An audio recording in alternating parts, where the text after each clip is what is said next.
Hi, I'm Jay, and this is Dinosaur Valley State Park.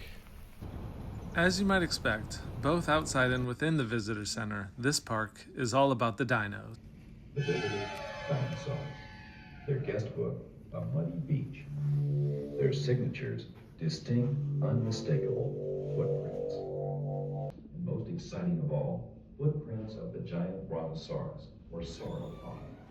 As you can tell, the weather is going to be a big factor today, but it's no reason to skip getting out into the park and exploring a bit.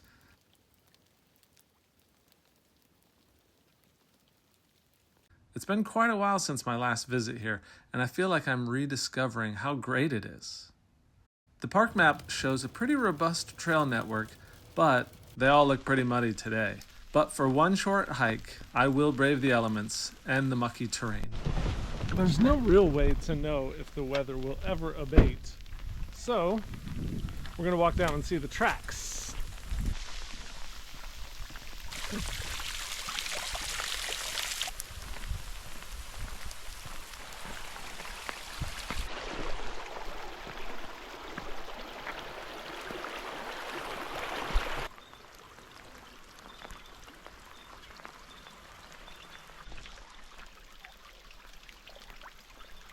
Man, I forgot how gorgeous this place is. I love it.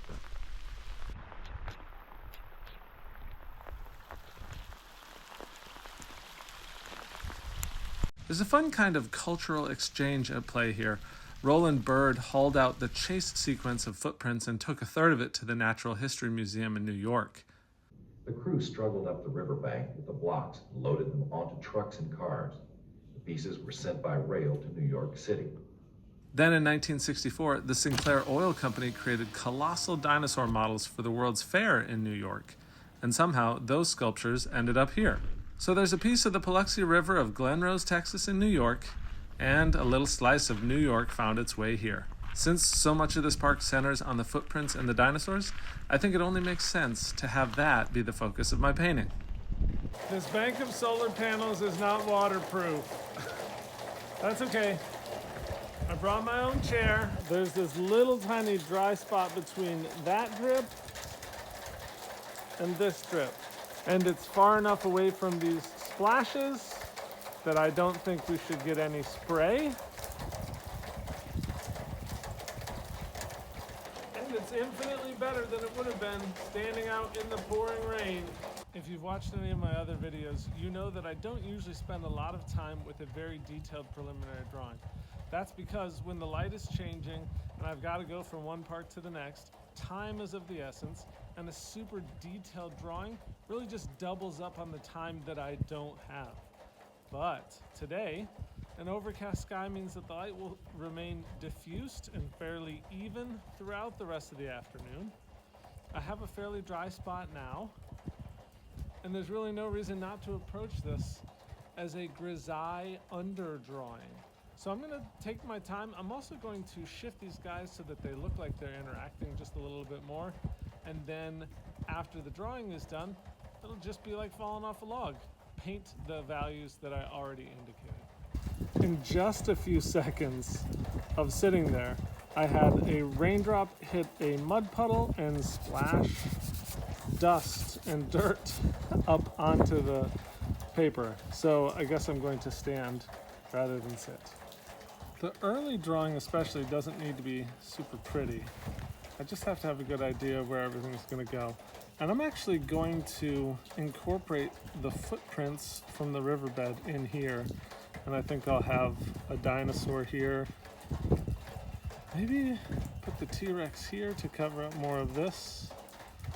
And the sauropod here and the tracks down through here where they actually are. Okay. Let's do that. So we're gonna have him, the T-Rex, take up this kind of area-ish. It's okay if his tail goes off. His head's gonna be like this. Then we want a little bit of overlap with the sauropod, who sits like this.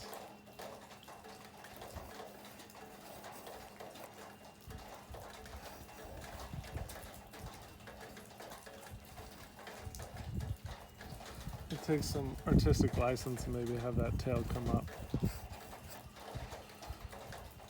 Okay, it doesn't look like much just now, but it's got this offset thing, and then we'll have like a track here, a track here, a track here, something like this.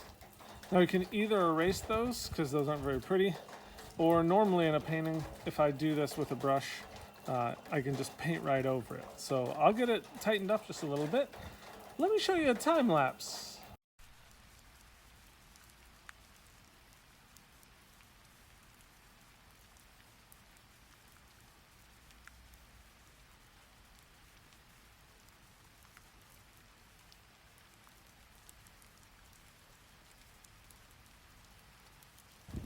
A quick aside, these marks right here, I think are from these gloves, which are old, and now that they're wet, they're just rubbing off.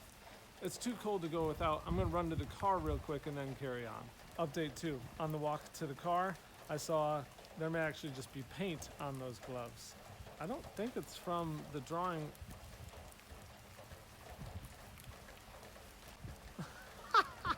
Of course, as I'm talking, I say that. I don't know where it's coming from. I've got new gloves. They already got paint on them the other day. Let's see what we can do.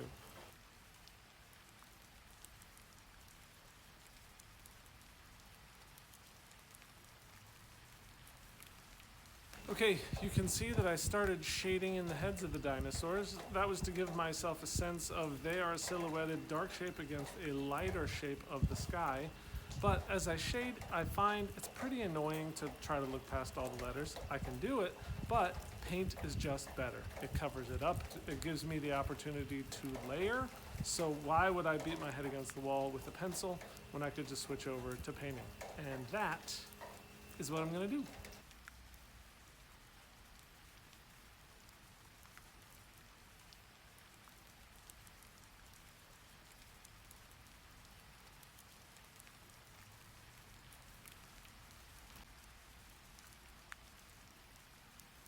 Well, it's going pretty great. It's going slowly, and I'm starting to get a little chilly. I think I might take the painting off and set it in a dry spot, warm up for a second, and come back and see if I can't finish. Oh, Rex!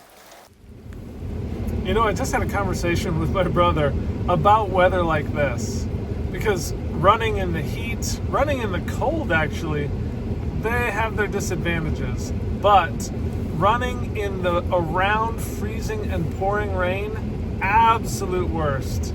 Painting, I think it's the same. It's the same. Okay, I'm warmer but worse for the wear. When I moved the easel to pause, it fell. Fortunately, nothing got on the painting, but it took a couple of huge water drops as I moved it over. Those aren't dry, and they're at the back end of the T-Rex. I'm not sure if I'm going to be able to finish him, but I can at least start him. When I was sitting in the car, I noticed somehow I picked up paint. It's not the worst day ever, but this is a beloved old friend. By this, I mean this old yellow coat that my mom got me when I moved away to college. It's served me faithfully through the years and has managed to keep me pretty warm today. I'm sad to see it get a little bit more tarnished.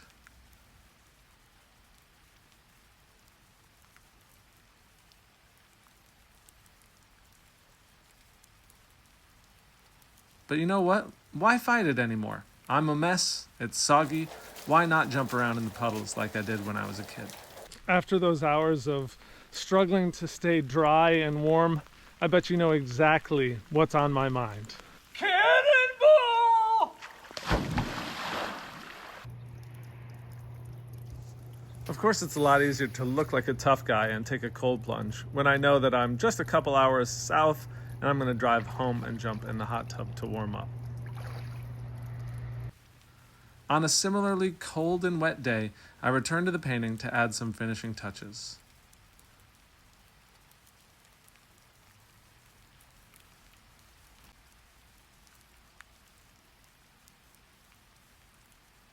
As a kid, I loved interpretive displays like this that helped me learn to identify the tracks of various animals. and since the tracks are a huge part of Dinosaur Valley State Park, it only makes sense to add them into the painting.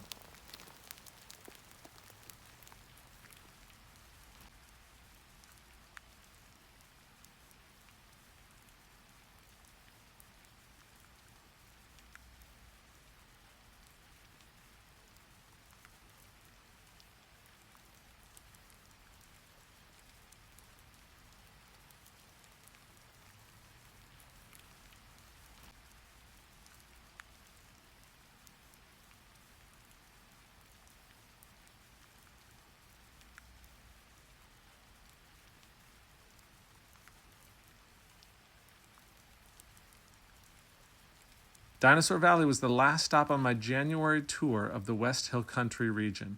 My scratch-off map is becoming less gray and much more colorful as I pulled to within just 6 parks remaining that I still have to visit. I really enjoyed the change of pace and painting this group of parks in grayscale, so I might have to do something similar in the future. As always, thanks for taking the time to watch. I hope you enjoyed it, and I hope you'll tune in for another video soon.